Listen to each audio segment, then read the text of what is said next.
ভবনের আলো ছড়িয়ে পড়ছে চারপাশে। ঢাকার অভিজাত কূটনৈতিক এলাকায় তখন নিঃশব্দ উত্তেজনা। বাংলাদেশ সরকারের উচ্চপদস্থ কর্মকর্তাদের গাড়ি একের পর এক প্রবেশ করছে। একই সময় ইসলামাবাদেও ব্যস্ততা বেড়েছে। পাকিস্তান এবং বাংলাদেশের শীর্ষ সামরিক ও প্রশাসনিক কর্মকর্তাদের বৈঠক চলছে। এই বৈঠকগুলো হয়তো সাধারণ কূটনৈতিক শিষ্টাচারের অংশ মনে হতে পারে, কিন্তু ভারতীয় গণমাধ্যম বলছে ভিন্ন কথা।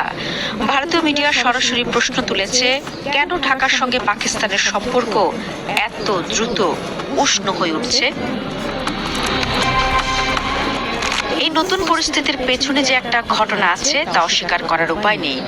ভারতের পররাষ্ট্র সচিব বিক্রম মিশ্র মাত্র 1 মাস আগে ঢাকায় গোপন এক বার্তা নিয়ে এসেছিলেন। ভারতীয় গণমাধ্যমের দাবি, তিনি বাংলাদেশ সরকারকে 3টি কঠিন শর্ত দিয়েছিলেন।